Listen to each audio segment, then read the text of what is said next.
મિત્રો આજે આપણે જોઈશું ઇંગ્લિશમાં મેડિકલને લગતા શબ્દો. મેડિકલ, હા, ખાસ દવાખાનાને લગતા, દવાને લગતા જે શબ્દો છે એ શબ્દોને ઇંગ્લિશમાં શું કહેવું એ આજના વિડીયોમાં આપણે સમજીશું. વિડીયો ચોક્કસથી પૂરો જોવાનો છે અને તમને બધાને આના માટે સમય મળશે. એ સમયમાં તમારે સાચો ઇંગ્લિશ શબ્દ કહેવાનો છે. જો તમે સાચો ઇંગ્લિશ શબ્દ કહેશો, સાચો પડશે તો પોતાને 1 માર્ક્સ આપવાનો છે અને ખોટો પડે તો 0 આપવાનો છે. છેલ્લે તમારે ટોટલ કરીને કમેન્ટમાં ખાસ લખવાનું છે, હું રિપ્લાય કરીશ. પહેલો જે શબ્દ છે ખાસ દવાની જે ગોળીઓ છે, ગોળીઓ માટે ઇંગ્લિશમાં કયો શબ્દ વપરાશે ખાસ અને ઇંગ્લિશમાં શું કહેશો? સમય શરૂ થઈ ગયો છે, 15 સેકન્ડનો સમય છે. ખાસ મિત્રો, ગોળીઓ માટે, દવા માટે ઇંગ્લિશમાં જે શબ્દ વપરાય છે એ શબ્દ છે પિલ્સ. ખાસ આ શબ્દ યાદ રાખજો, શબ્દ છે પિલ્સ. પી લ અડધો બોલવાનો છે, પિલ્સ. પિલ્સ એટલે જે પણ ગોળીઓ આપણે લઈએ છીએ, દવા લઈએ છીએ, એને પિલ્સ કહેવાય છે. અન્ય પણ શબ્દ છે એને મેડિસિન્સ પણ કહેવાય છે. આને આપણે કહીશું મેડિસિન્સ. મેડિસિન્સ એટલે દવા, એ અર્થમાં પણ મેડિસિન્સ બંને શબ્દ વાપરી શકાય છે. પિલ્સ, મેડિસિન્સ બંને શબ્દો વાપરી શકશો. નેક્સ્ટ શબ્દ છે, ધારો કે કોઈને વાગે છે, કોઈને ઘરે વાગ્યું છે અને પ્રાથમિક સારવાર માટેની જે પેટી હોય છે, જે દવાઓ હોય છે, જે સામાન હોય છે, પ્રાથમિક સારવાર, શરૂઆતની સારવાર માટેનો, એને ઇંગ્લિશમાં શું કહેવાય? ખાસ મિત્રો, કોઈને મદદ કરવી એના માટે ઇંગ્લિશમાં શબ્દ છે AID. આને કહેવાય છે એઇડ. તો એના પરથી જ જે શબ્દ આવ્યો છે એ છે ફર્સ્ટ એઇડ કિટ. ખાસ ફર્સ્ટ એઇડ કિટ બોલો, first aid kit. First aid kit એટલે પ્રાથમિક સારવાર માટેની જે પેટી છે, જે કિટ છે, એને ફર્સ્ટ એઇડ કિટ કહેવાતું હોય છે. ચલો, તમને જખમ થયો છે, વાગ્યું છે, નાનું બાળક પડી ગયું છે, એના માટે જે પટ્ટી લગાવવાની હોય છે, આવી જે પટ્ટી આવે છે એને ઇંગ્લિશમાં કયો શબ્દ છે આના માટે? ખાસ ચલો, આ તમે કોઈ જગ્યાએ દુકાનમાં લેવા ગયા છો, આ પટ્ટી લેવી છે, શું કહેશો? આના માટે શબ્દ છે બેન્ડ. જુઓ, બેન્ડનો અર્થ થાય છે પટ્ટો અથવા તો પટ્ટી. એઇડ એટલે ખાસ કોઈને મદદ કરવી, કોઈને સહાય કરવી, એના પરથી બેન્ડ એઇડ શબ્દ આવ્યો છે.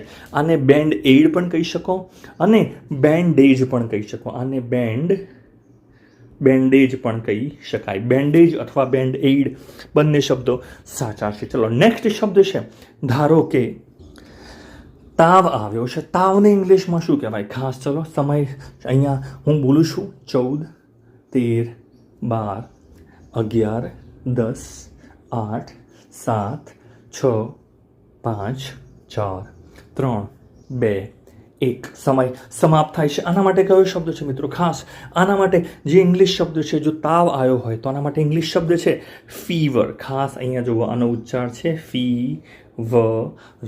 ફીવર એટલે તાવ. ફીવર એટલે તાવ. તો આ શબ્દ ચોક્કસથી આપણને આવડવો જ જોઈએ. બોલો, ફીવર. Very good.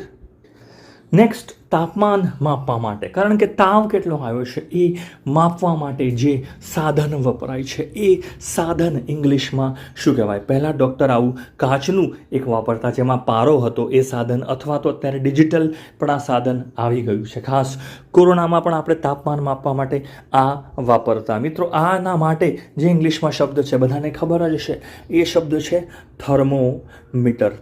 થર્મો એટલે થર્મનો મતલબ થાય છે તાપમાન, તો એના પરથી શબ્દ આવ્યો છે થર્મોમીટર. ઘણા લોકોને ખબર છે, આપણે ચા પીએ ને એને આપણે જે ભરીએ છીએ ચા ગરમ રહે, થર્મસ કહેવાય છે, થર્મસ. તો એ થર્મનો મતલબ તાપમાન માટેનો એ શબ્દ છે, એના પરથી આ શબ્દ આવ્યો છે. શબ્દ અહીંયા લખી દઈએ છીએ, આને આપણે કહીશું થર્મોમીટર. થર્મોમીટર આ શબ્દ ખાસ આવડવો જ જોઈએ. થર્મોમીટર એટલે તાપમાન માપવા માટેનું જે સાધન છે એને આપણે કહીશું થર્મોમીટર. ચલો, એના પછીનો જે નેક્સ્ટ શબ્દ આપ જોઈ શકો છો, હૃદયના ધબકારા સાંભળવા માટે, એની જે ગતિ છે એ સાંભળવા માટે ડૉક્ટર આ સાધન વાપરે છે. બોલો, શું કહેશો આને ઇંગ્લિશમાં? આને આપણે છાતી પર મૂકીને આમાં ધબકારા સંભળાય છે. આ જે મીટર છે આને ઇંગ્લિશમાં શું કહેવાય? આ જે સ્કોપ છે આને કહેવાય છે સ્ટેથો. આને કહેવાય છે ખાસ, આને આપણે કહીશું સ્ટેથોસ્કોપ. ઘણા લોકોને આ શબ્દની ખબર હોય. સ્ટેથોસ્કોપ. સ્ટેથોસ્કોપ એટલે ધબકારા સાંભળવા માટેનું જે સાધન છે, સ્ટેથોસ્કોપ કહેવાય છે. ચલો, આને ઇંગ્લિશમાં શું કહેશો? ખાસ આપણે લોકો બધા જ આને ઇન્જેક્શન કહીએ છીએ. ઇન્જેક્શન પણ તમે કોઈ પણ જગ્યાએ મેડિકલમાં લેવા માટે જાઓ તો આ જે વસ્તુ છે એને ઇંગ્લિશમાં શું કહેવાય? ઇન્જેક્શન શબ્દ એ આપણે અંદર દવા ભરીએ પછી એને આપણે ઇન્જેક્શન શબ્દ વાપરીએ, પણ આ જે પ્લાસ્ટિકનું અથવા તો કાચનું આ જે સાધન છે એને ઇંગ્લિશમાં સાચો શબ્દ એનો છે સિરિંજ. ખાસ આનો ઉચ્ચાર થશે સિરિંજ. એટલે પિક્ચરની જે વેબ સિરીઝ છે એની વાત નથી, આ સિરિંજ કહેવાય. આને શું કહેવાય છે? સિરિંજ. બોલો, સિરિંજ આ શબ્દ આવડવો જોઈએ. અને એની આગળ જે સોય છે એને ઇંગ્લિશમાં શું કહેવાય? કોઈ પણ પ્રકારની સોય હોય એના માટે ઇંગ્લિશમાં કયો શબ્દ છે? નીડલ. નીડલ, કપડાં સીવવાની સોય છે એને પણ શું કહેવાય છે? નીડલ. તો નીડલ શબ્દ પણ આપણને આવડવો જ જોઈએ. નેક્સ્ટ, તમે રક્તદાન કરવા માટે ગયા છો, લોહીનું દાન કરવા માટે ગયા છો, અથવા તો કોઈને લોહી ચડાવવાનું છે, તો આ જે બોટલ છે એના માટે ઇંગ્લિશમાં કયો શબ્દ છે? ખાસ લોહીની જે બોટલ છે મિત્રો, એના માટે ઇંગ્લિશમાં જે શબ્દ છે એ છે બ્લડ બોટલ. બ્લડ એટલે લોહી. અહીંયા લખી દઈએ આપણે, આને કહીશું બ્લડ. બ્લડ અને નીચે શું છે? Bottle. Blood bottle. Blood bottle શબ્દ વપરાય છે, એક પોઈન્ટ પોતાને આપી દેવાનો છે. હવે આ તો બધાને આવડતું જ હશે. કોઈ પણ પ્રકારની ઇમરજન્સી સારવાર માટે જે ગાડી આવે છે, મેડિકલ સહાય માટે, કોઈનું એક્સિડન્ટ થયું છે તો આ ગાડી તમારે 108 જે ગાડી છે એ બોલાવવી પડે છે.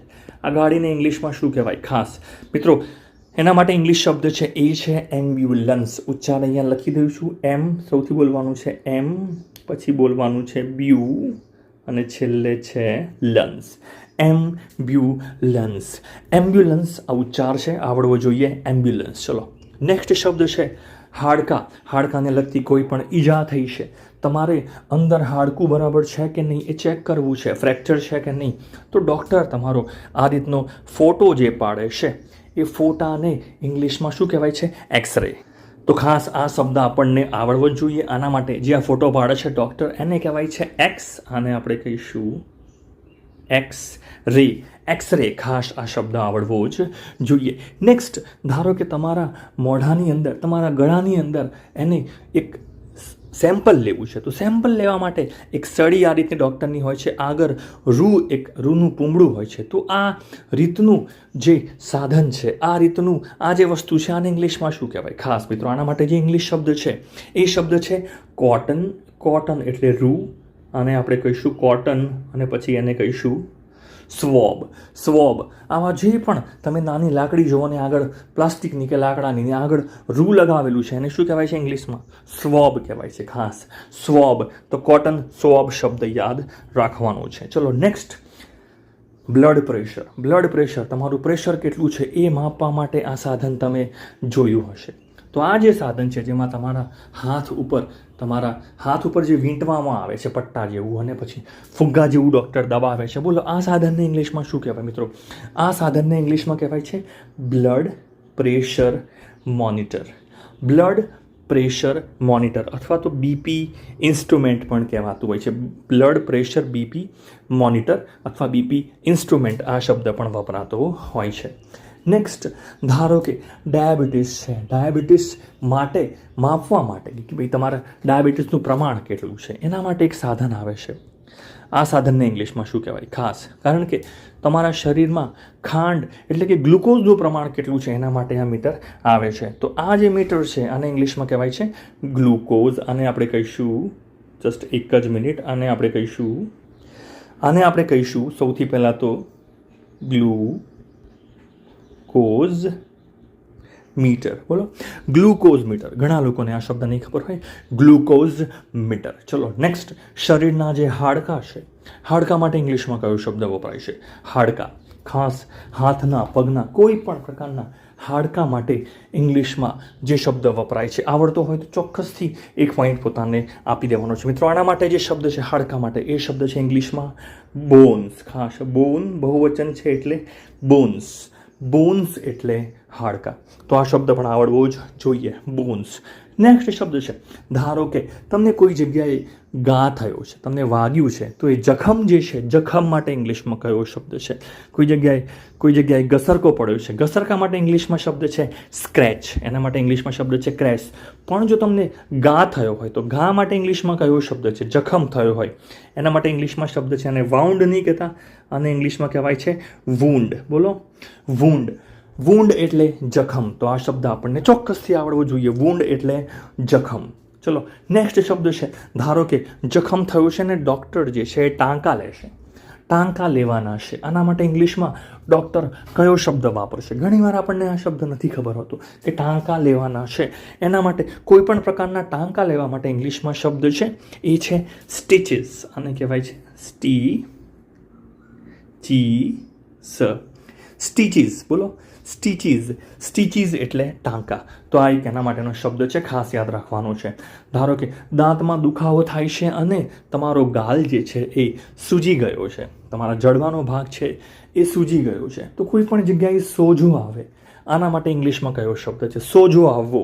એના માટે ઇંગ્લિશમાં જે શબ્દ છે એ છે સ્વેલિંગ. ખાસ શબ્દ યાદ રાખજો, સ્વેલિંગ.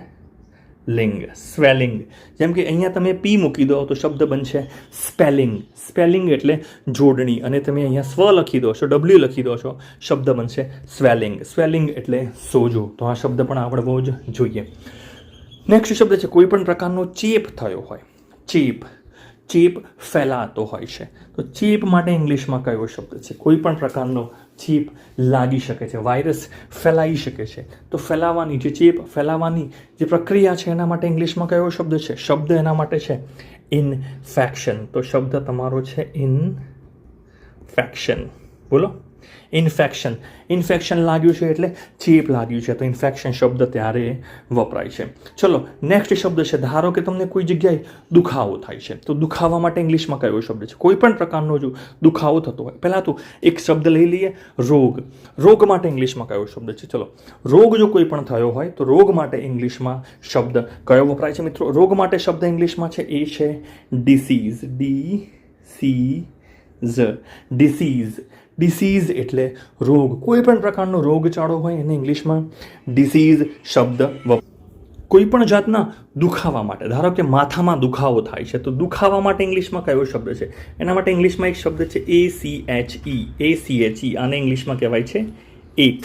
એકનો અર્થ થાય છે દુખાવો. ખાસ એક એટલે ગુજરાતીમાં એક કહીએ છીએ ને એ રીતે ઇંગ્લિશમાં એક એટલે દુખાવો. તો એ શબ્દ ખાસ યાદ રાખશો ને તો બહુ બધા શબ્દો આવડશે. હેડ એટલે માથું, તો અહીંયા શબ્દ તમારો બનશે